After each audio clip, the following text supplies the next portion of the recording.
আপনি দেখেন আবার রাগ হইেন না। আবার আমারে কইতাছে গো ভাই রাগ করেন না, গান গাইতে আইছি করবেন পয়েন ইচ্ছা মতো, রাগ করবো কেন? আপনারও টাকা দিয়ে আনছে, আমারও টাকা দিয়ে আনছে। হ্যাঁ, টাকার গান গাইতে আইছি, আমি পারলে আপনারে করমু, আপনি পারলে আমারে করবেন। কি কন? হ্যাঁ, টাকা দিয়ে আনলেই যে করতে হইব বিষয়টা কিন্তু এমন না। করো রে ভাই। তো আমার আপা কিভাবে গান করবে আমি এখনো জানি না, ওনার ভাবটা বুঝতাছি না, ভাবটা যেন কেমন কেমন লাগে। আমারে তো দইরা বইছে, হায় হায় হায় হায় করছে কি বন্ধনা গান থেকেই ধরে বইছে। আরে করছে কি করে লাইছে আমি একটি গান করেছিলাম, আল্লাহর সামান্যে তারিফ হবে না, সারা জনম গাইলে গান, চিন্তা করো হিন্দু মুসলমান। কমিটির পক্ষ থেকে কি পালা দিব সেটা তো আর আমি জানি না। পালা গান পরে একটা গান শুনলাম, কি গান? সামান্য তারিফ হবে না, সারা জীবন গাইলে গান, চিন্তা করো হিন্দু মুসলমান। মানে সামান্য তারিফ, আল্লাহ পাকের সামান্য, মানে আমার এই মুখ দিয়ে যদি আমি প্রশংসা করি গানের সুরে সুরে, আমার আল্লাহর প্রশংসা শেষ হবে না। হে বান্দারা তুমি শুনে রাখো, আল্লাহ পাক কত গুণী কত জ্ঞানী। আমার কথা হইল ভাই, গানটা যিনি লিখছেন উনি খুব ভালো লিখছেন। আমরা হিন্দু মুসলমান বৌদ্ধ খ্রিস্টান, তারপরে এই কি জানি কয়, আর তো অনেকগুলা যা আছে না, নাসারা ইহুদি কত কিছুই আছে। তাইলে চিন্তা করো হিন্দু মুসলমান, কেবলমাত্র হিন্দু মুসলমানকে চিন্তা করতে কইছে, তার মানে কি বৌদ্ধ খ্রিস্টান ইহুদি এদের কোনো চিন্তা ভাবনা নাই? বলেছে যে আপনার বন্ধনা গানে শুনতে পাইলাম, গানটা যে লেখছে ভালোই লেখছে। আমার আপা কইতাছে গানটা যে লেখছে ভালোই নাকি লেখছে। কয় এখন কত জাতি আছে, বৌদ্ধ আছে, ইহুদি আছে, নাসারা আছে, খ্রিস্টান আছে, হ্যাঁ গো কি অবস্থা হইব, আর কি কোনো চিন্তা নেই নাকি? আপনি গানের ভিতর বললেন শুধু চিন্তা করো হিন্দু মুসলমান। আপনি একজন শিল্পী হয়ে যে এই কথাটা বললেন, এটা তো আমার কেমন কেমন যেন লাগতেছে।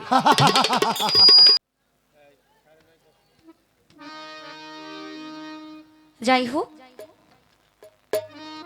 আমরা বাউল শিল্পী যারা, তারাই কেবল বন্দনা গান করি। অন্যান্য শিল্পী বা অন্যান্য গান যারা করে তারা কিন্তু বন্দনা গান করে না। আল্লাহ রাসূলের নাম নিয়ে অলিয়া আউলিয়াকে স্মরণ করে গান করলে মনে হয় যে মঞ্চটা মনে হয় পরিপূর্ণতা পাচ্ছি, কারণ আল্লাহ রাসূলকে আমি স্মরণ করেছি।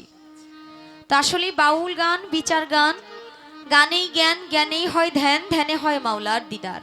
কোনো মানুষ যদি একটা গানকে বিচার করে যে আসলে গানের মধ্যে কি বলল, সে যে দাঁড়িয়ে আছে তার আর বসার সুযোগ থাকবে না।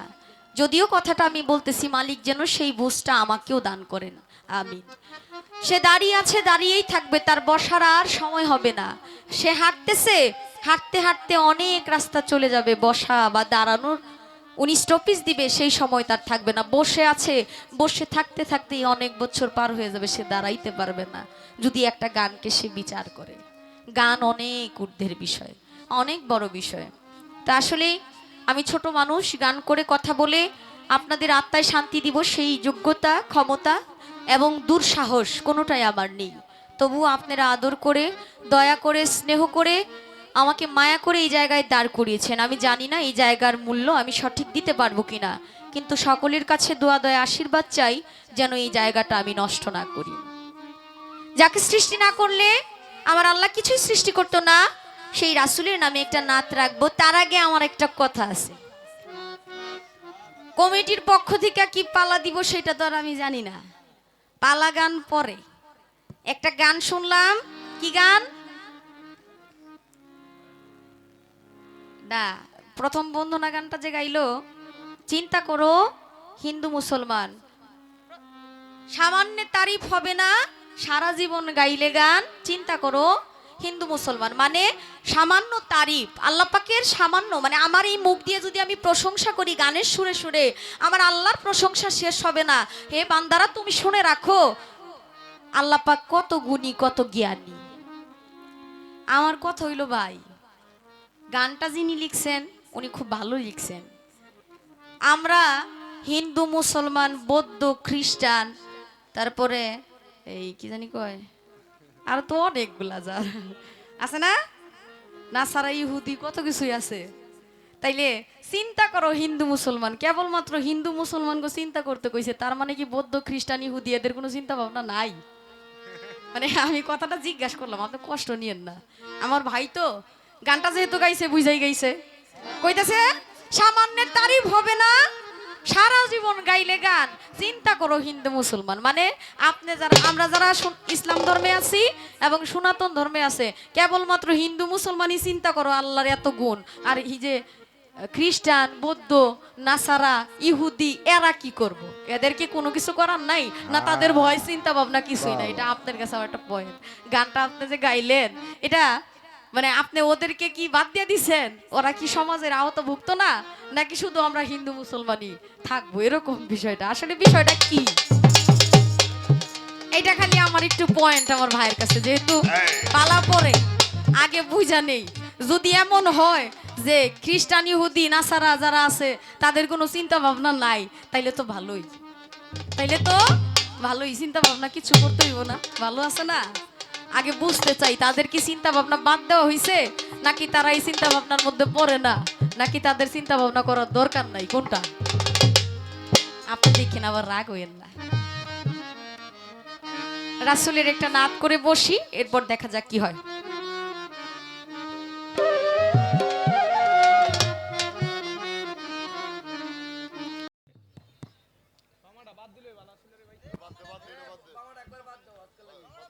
তবে যাক, আজকে কর্তা পক্ষকে অনেক অনেক ধন্যবাদ আমাদের উভয় শিল্পীর মাঝে এত সুন্দর পালা বন্টন করে দেওয়ার জন্য। আজকের পালা হলো এলমে শরীয়ত এবং এলমে মারিফত।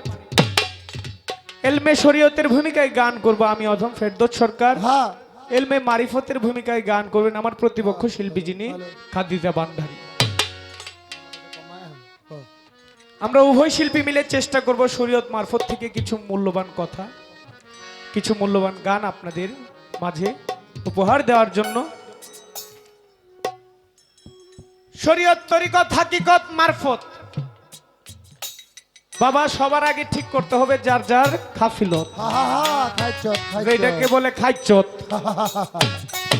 খাইচত কোনটারে কই জানেননি? আখলাক, চরিত্র। যার চরিত্র ঠিক নাই, আখলাক ঠিক নাই, খাইচত ঠিক নাই, এর কোনো কিছুই নাই। আগে নিজের চরিত্রটাকে ঠিক করতে হবে, আখলাক ঠিক করতে হবে, তারপর আপনি যা করেন করেন। তো শরীয়ত মারফত পালাটা বাবা অনেক শিল্পীরা করে কি, এটা একটা তর্কাতর্কির মধ্যে নিয়ে যায়। শরীয়তলায় মারফতলারে দোষে কয় তোমার মারফত ভালো না, মারফতলায় শরীয়তলারে কয় তোমার শরীয়তই ভালো না। কয় মোল্লা পরের বাড়ি খাইতে খাইতে পেট বড় করে লাও। আর শরীয়তলায় কয় ফকির দরগা দরগায় ঘুরতে ঘুরতে খিচুড়ি খাইতে খাইতে পেট খারাপ করে লায়। মানে এইটি নিয়ে তর্কাতর্কি করতে করতে সময় পার করে নেয়, কাজে কর্মের কথা আর পাওয়া যায় না বাবা। তো আজকে আমরা উভয় শিল্পী মিলে চেষ্টা করব গীবত না কইরা মারফতের মধ্যে থেকে কোন জিনিসটা করলে, কোন সাধনা করলে স্রষ্টাকে পাওয়া যায়, আমার শরীয়তের মধ্যে থাইকা কি করলে আমার আল্লাহকে লাভ করা যায়, আল্লাহকে পাওয়া যায়, সেইভাবে আমরা গান করার চেষ্টা করব। ভাই উপরেরটা হালকা একটু বাড়ান, সেভাবে গান করার চেষ্টা করব। তো আমার আপা কিভাবে গান করবে আমি এখনো জানি না, ওনার ভাবটা বুঝতাছি না, ভাবটা যেন কেমন কেমন লাগে। আমারে তো দইরা বইছে, বন্দনা গান থেকেই দইরা বইছে। আমি একটি গান করেছিলাম, আল্লাহর সামান্যে তারিফ হবে না, সারা জনম গাইলে গান, চিন্তা করো হিন্দু মুসলমান। ভোকালটা তো আবার কমে গেছে ভাই, আহ নয়েজ করে, কি লেগে নয়েজ করে। এই দুইটা বক্স আনলে এইটি আনবেন, নাইলে হুদা মাইক দিয়ে চালাইবেন। এইটি সাউফোন আইন না হুদা হুদি স্টেজটা নষ্ট করছেন, এইটি না নাই ভালো। এই দুইটার লাগে আজকে নয়েজ করতেছে, একটু বাড়ান।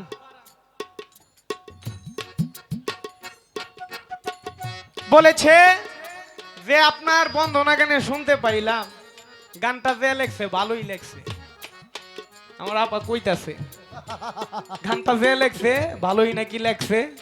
কয় এখন কত জাতি আছে, বৌদ্ধ আছে, ইহুদি আছে, নাসারা আছে, খ্রিস্টান আছে, হ্যাঁ গো কি অবস্থা হইব, আর কি কোনো চিন্তা নেই নাকি? আপনি গানের ভিতর বললেন শুধু চিন্তা করো হিন্দু মুসলমান। আপনি একজন শিল্পী হয়ে যে এই কথাটা বললেন, এটা তো আমার কেমন কেমন যেন লাগতেছে। একটা রাইটার একটা গান লেখলে, এখন বাবা আপনার একটা প্রশ্ন করি, এখন রাইটার গান লেখতেছে, গানটা লেখছে, এখন গানের ভিতরে এক সমানে কি সব জাতির নাম উল্লেখ করে গানটারে মিলাইতে পারবো? হ্যাঁ, খ্রিস্টান, ইহুদি, নাসারা, বৌদ্ধ সবটি কয়ে কি গানটা মিলাইতে পারবো? এর জন্য কবি রাইটার শুধু শর্ট করে দুইটা ধর্মকে উল্লেখ করে, দুইটা জাতিকে উল্লেখ করে এটা গানটা লিখেছে। আপনার ভাই বানি তো ওই বইটা সমস্ত জাতির জন্যই, কিন্তু রাইটার তো আর গানের ভিতর সমস্ত জাতির নাম উল্লেখ করে গানটারে মিল করতে পারবো না। আপনি গান করেন, আমি গান করি, আমরা বুঝি একটা গান মিল করতে অনেক কষ্ট। যারা গান লেখে তারা বুঝে, যারা গীতিকার একটা গান মিল করতে, সুরের মিল করতে অনেক কিছু ভাইবা চিন্তা গান লিখতে হয়।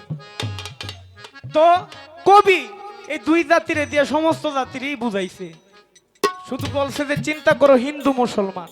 তো সমস্ত জাতিরই বুঝতে হবে যে আল্লাহর সারা জীবন যদি আমরা গুণগান করি, আল্লাহর গুণগান কইরা শেষ করতে পারবো। ফাবিয়া আল্লাহ রাব্বিকুমা তুকাজ্জিবান, তোমরা কে কে আছো আমার নিয়ামতকে অস্বীকার করবে? আল্লাহ পাক কোরআনে কইছে না বাবা, তোমরা কে কে আছো আমার নিয়ামতকে তোমরা অস্বীকার করবে। ফাবিয়া আল্লাহ রাব্বিকুমা তুকাজ্জিবান, সূরা আর রহমানের আয়াত। আল্লাহর নিয়ামত অস্বীকার করার মতো না, আল্লাহর নিয়ামতের গুণগান কইরা প্রশংসা কইরা বাবা আমাদের এই পাপী মুখে সারা জীবন প্রশংসা করলো এটা শেষ হবে।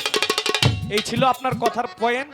আবার আমারে কইতাছে গো ভাই রাগ করেন না, গান গাইতে আইছি করবেন পয়েন্ট ইচ্ছা মতো, রাগ করবো কেন? আপনারও টাকা দিয়ে আনছে, আমারও টাকা দিয়ে আনছে, হ্যাঁ টাকার গান গাইতে আইছি, আমি পারলে আপনারে করমু, আপনি পারলে আমারে করবেন।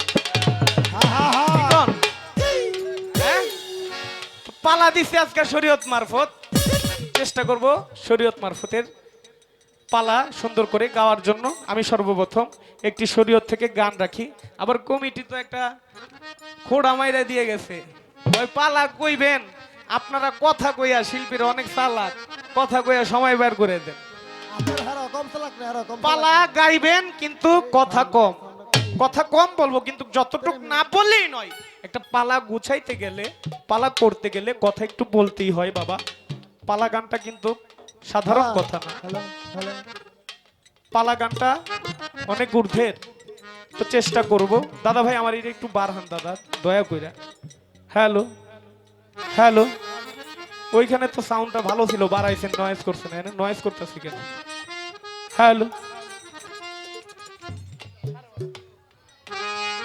শরীয়তের একটি গান আমি রাখি সর্বপ্রথম, তারপর আমি আর পয়েন্ট ওয়ানে যাবো না, ডাইরেক্ট প্রশ্ন করে লাভ কি কোন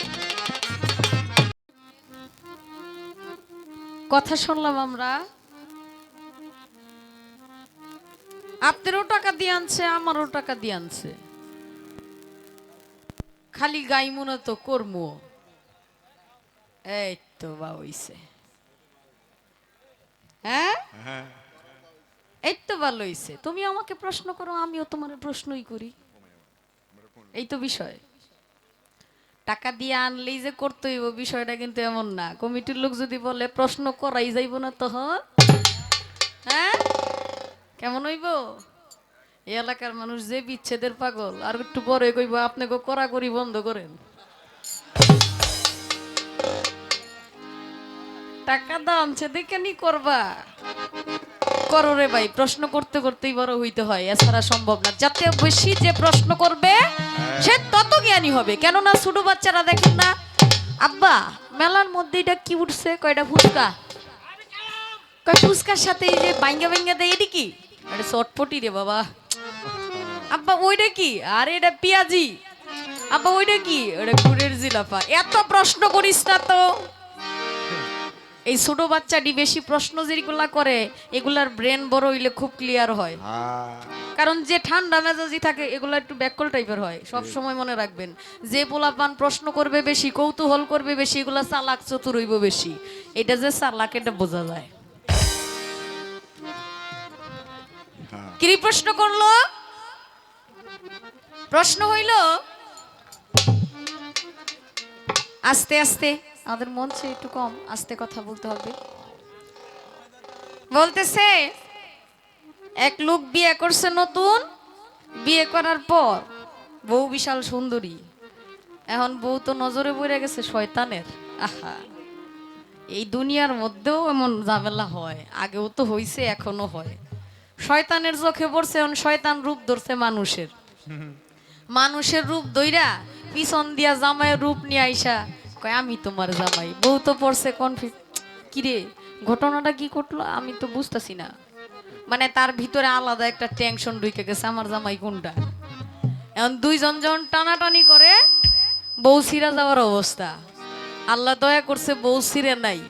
কোনো মতো কইরা হযরত আলী করিমুল্লাহ ওয়াজহু রাদিয়াল্লাহু তাআলা আনহুর কাছে যায় বললেন, আপনি তো আমার রাসূল পাক সাল্লাল্লাহু আলাইহি ওয়াসাল্লামের জামাতা, যতবার রাসূলের নাম নিব সঙ্গে সঙ্গে আপনারা মনে মনে পড়ে ফেলবেন সাল্লাল্লাহু আলাইহি ওয়াসাল্লাম। যখন আলী করিমুল্লাহ ওয়াজহু ওনার নাম নিব সাথে সাথে বলবেন রাদিয়াল্লাহু তাআলা আনহু, কারণ ওনারা অনেক গুণী মানুষ। ওনাদের নামের পিছনে যে উপাধি, সেই সম্মান না করলে পরিপূর্ণ সম্মানটা তাকে জানানো হয় না। এটা মনে মনে জানাইতে হবে, এটা মনে রাখবেন। বলে রাখলাম, আমি যখন বলবো আমি তো আমারটা বলেই ফেলতেছি, আপনারাও সাথে সাথে পড়ে ফেলবেন।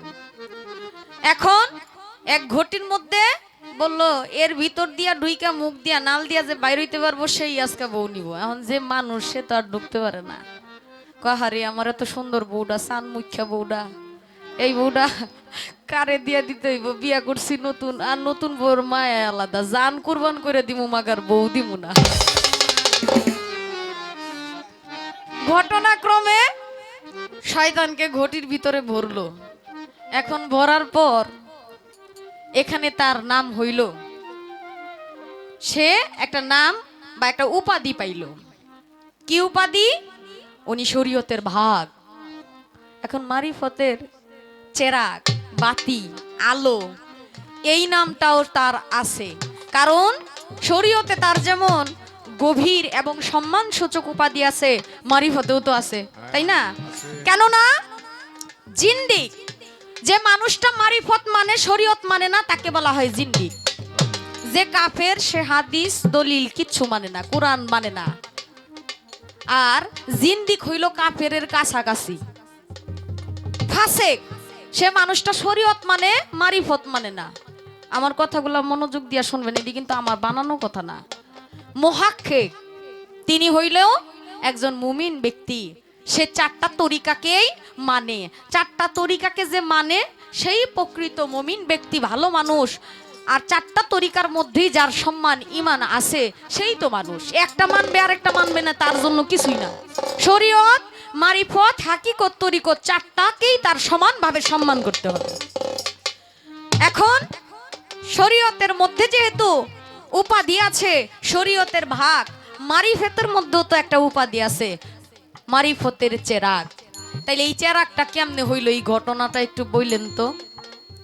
আগেই ঋণ পরিশোধ করে ফেলি, কি বলেন আপনারা? 5 লাখ টাকা ঋণ দেওয়ার চাইতে, মানে এই 5 লাখ টাকা দান করার চাইতে 2 টাকা ঋণ পরিশোধ করা ভালো, এটা উত্তম। হযরত আলী করিমুল্লাহ ওয়াজহু রাদিয়াল্লাহু তাআলা আনহু, উনি মসজিদে নববীর ভিতরে চাদর পরে আসি না আমি, কথা বললেন আপনারা, আমার কথা বোঝা যায় না? আমার বাপেরা কথা হইতেছে। চাদর পইরা মসজিদে নববীর মধ্যে মুখ ডাইকা হযরত আলী করিমুল্লাহ ওয়াজহু রাদিয়াল্লাহু তাআলা আনহু মসজিদের মধ্যে শুয়ে আছে।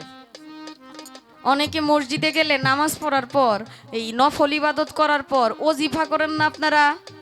আল্লাহ পাকের নাম জিকির করেন, তারপরে সুবহানাল্লাহ, আল্লাহু আকবার, এগুলো জপেন না? পরে মসজিদে যাওয়ার পরে কিন্তু আরাম আরাম লাগে, একটু ঘুম ঘুম ভাব আসে না? অনেক সময় কিন্তু বিকাল টাইমে মানুষ মসজিদের মধ্যে হেলান দিয়ে একটু শুয়া শুয়া ভাব ধরে, তাই না? অনেক সময় ঘুমায়া যায় অনেক মুসল্লিরা। তো হযরত আলী করিমুল্লাহ ওয়াজ রাদিয়াল্লাহু তাআলা আনহু উনি মসজিদে নববীর মধ্যে চাদর দিয়া মুখ ডাইকা, সারা শরীর ডাইকা শুয়ে রইছে, মুখ দেখা যায় না। তো এই সময় শয়তান এক মানুষের রূপ ধইরা মসজিদে নববীর আশেপাশে খালি ঘুরে, এই পাশ থেকে ওই দরজার পাশে যায়, ওইখান থেকে ওইখানে যায়, একটা দৌড়াদৌড়ি লাগাইছে। আমার রাসূল পাক সাল্লাল্লাহু আলাইহি ওয়াসাল্লাম মসজিদে নববীর মধ্যে ঢুকবে, এই সময় বলতেছে, কি ব্যাপার, আপনি এরকম পায়চারি করতেছেন কেন?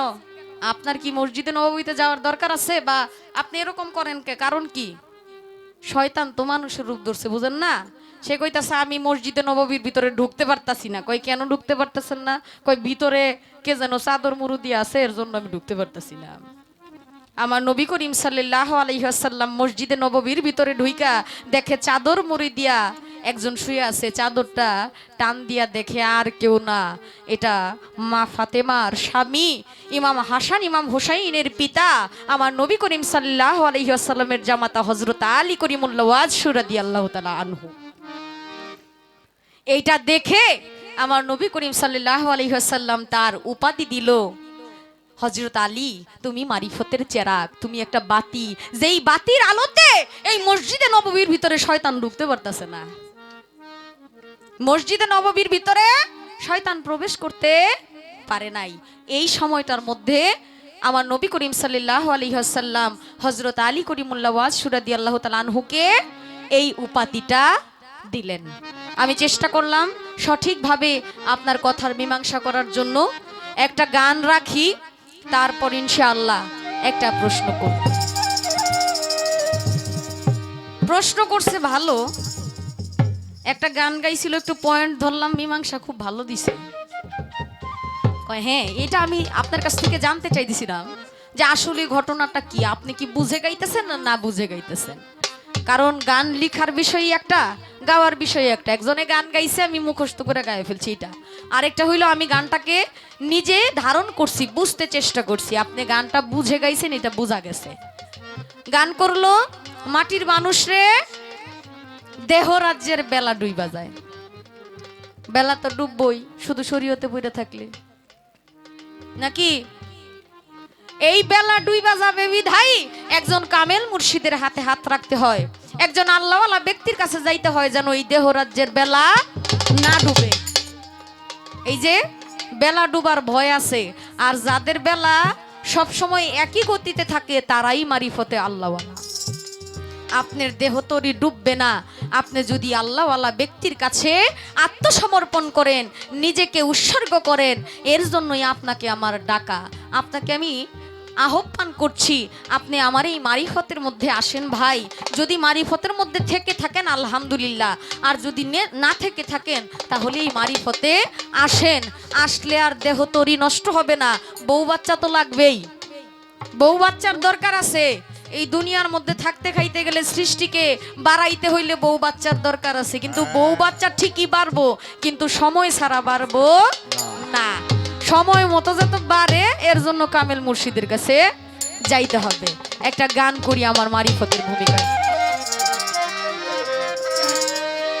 অমূল্য ধন বিক্রি করে, অমূল্য ধন বিক্রি করে, বিনামূল্যে পাবি রে মন তুই, মারিফতের দেশে যদি যাবি রে মন তুই, ভালো ভালো মারিফতের দেশে যদি যাবি। অমূল্য ধন বিক্রি করে, অমূল্য ধন বিক্রি করে, বিনামূল্যে পাবি রে মন তুই, মারিফতের দেশে যদি যাবি রে মন তুই, মারিফতের দেশে যদি যাবি।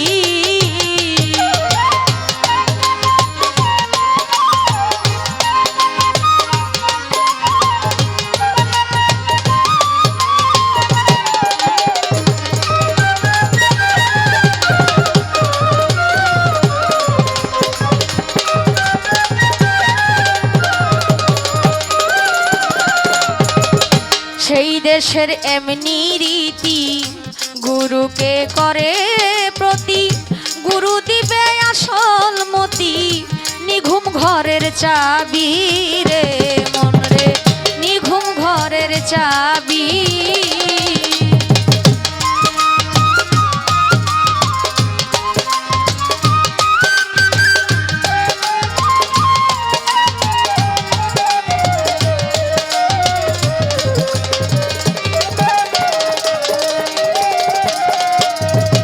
সেই দেশে এমনি রীতি গুরুকে করে পতি গুরু দিবে আসল মতি নিঘুম ঘরের চাবি ঘরের খুললে তালা দেখবি খেলা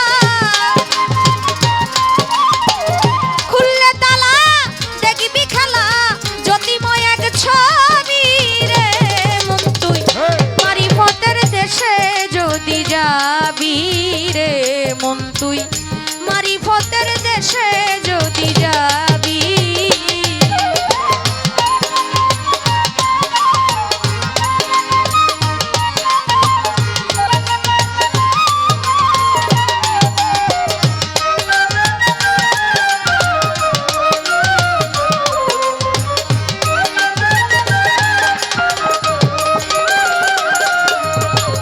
কলবে রূপের খনি নাই সেখানে দিন রজনী হরদমে জিকিরের ধ্বনি কানে শুনতে পাবি রে মন তুই কানে শুনতে পাবি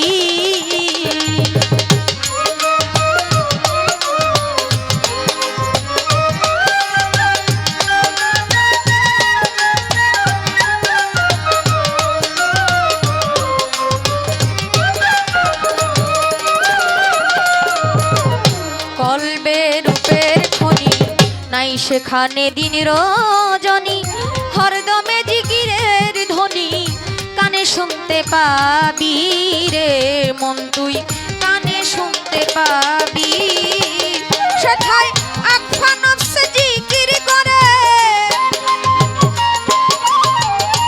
আকফা নফস জিকির করে লফি আসবাত খুফি রে মন তুই মারিফতের দেশে যদি যাবি রে মন তুই মারিফতের দেশে যদি যাবি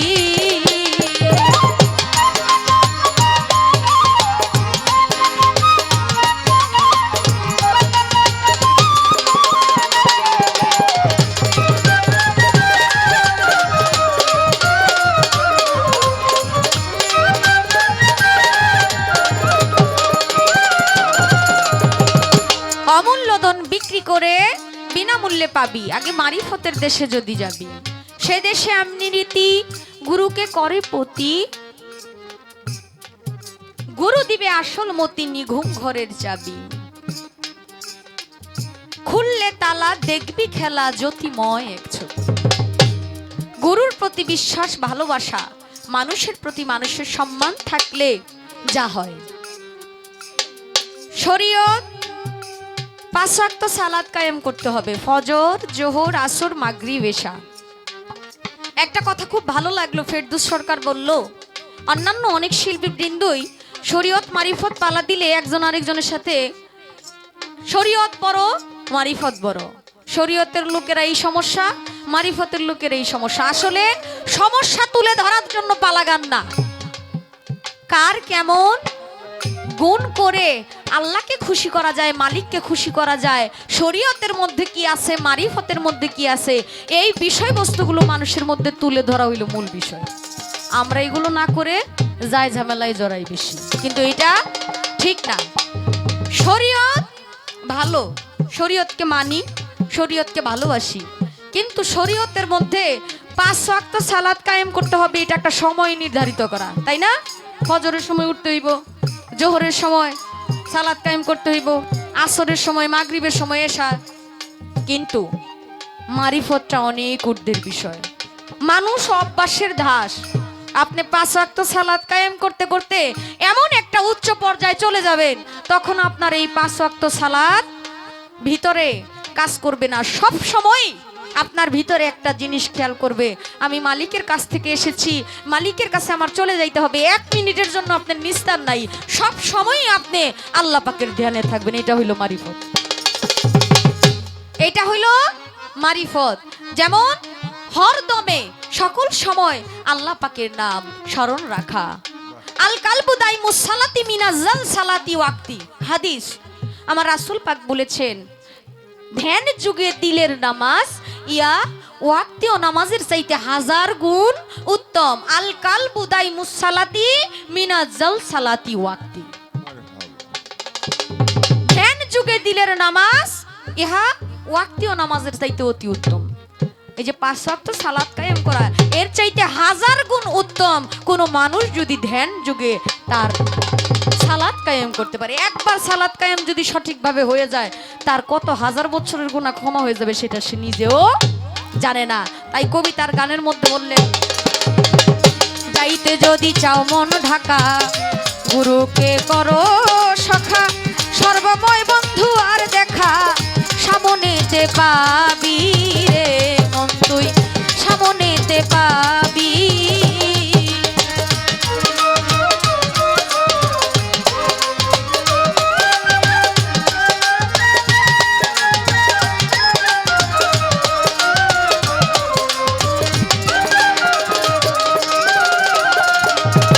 যাইতে যদি চাও মন ঢাকা, গুরুকে করো সখা,